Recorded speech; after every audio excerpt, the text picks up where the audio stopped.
The Lord be with you. A reading from the Holy Gospel according to Matthew. A demoniac who could not speak was brought to Jesus, and when the demon was driven out, the mute man spoke. The crowds were amazed and said, "Nothing like this has ever been seen in Israel." But the Pharisees said, "He drives out demons by the prince of demons." Jesus went around to all the towns and villages, teaching in their synagogues, proclaiming the gospel of the kingdom, and curing every disease and illness. At the sight of the crowds, his heart was moved with pity for them, because they were troubled and abandoned, like sheep without a shepherd. Then he said to his disciples, "The harvest is abundant, but the laborers are few. So ask the master of the harvest to send out laborers for his harvest." The Gospel of the Lord.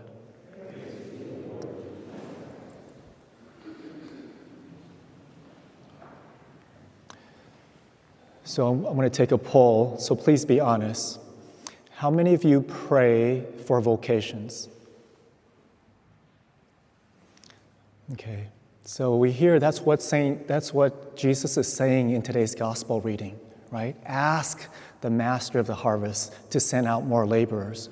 The harvest is abundant, but the laborers are few.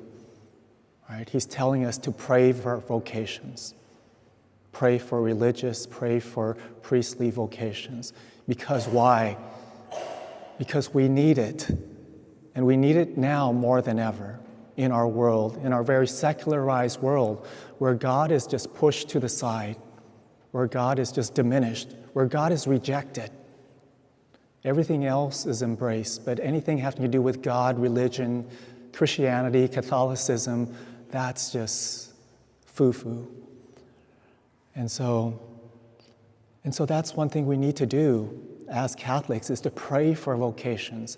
And not only to pray for vocations, but to encourage vocation in our lives, in our family, the way we live. Because I think it really starts with the family.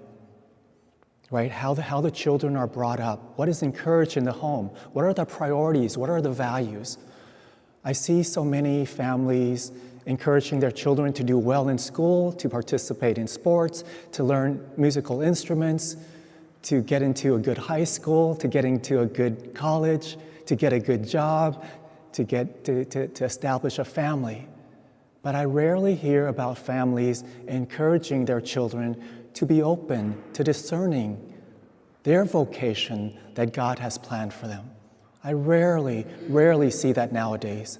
Catholic families never talking about vocations. Oh no, not my kids. Maybe somebody else, but no, my kids aren't called for that, right? And so kids growing up aren't even encouraged to even consider a vocation to the priesthood or religious, because it's never mentioned, it's never talked about in the family. They were just encouraged to get into a good university, get a good job, make a lot of money, and you'll be happy. Right? Never be open to the religious life. So that's why we have a shortage of priests and religious. That's why our world is in the state that it's in, because of this secular what's the word? Secularity, whatever the word is, secularization, okay, right?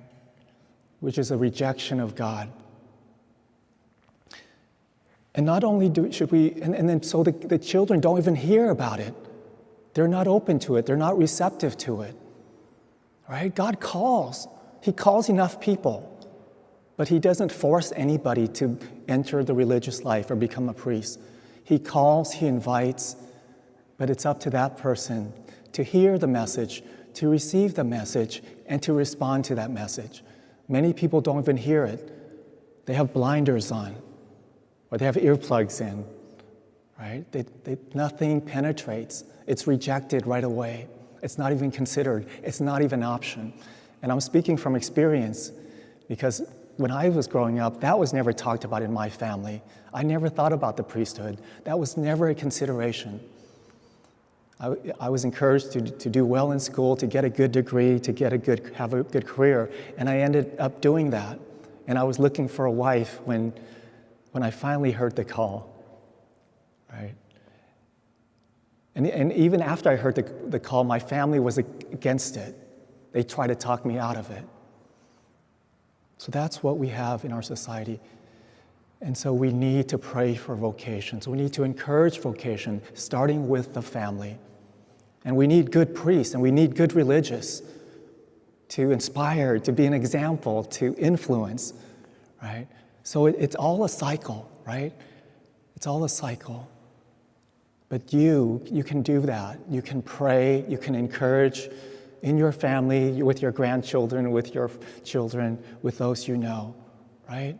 Just to be open to God's call for them, because that's going to make them the most happy. And I'm speaking from experience, right? When people discover and live out their vocation, that's when they're most fulfilled. So we have an idea of what's going to make us happy, but God has other ideas. We're usually wrong.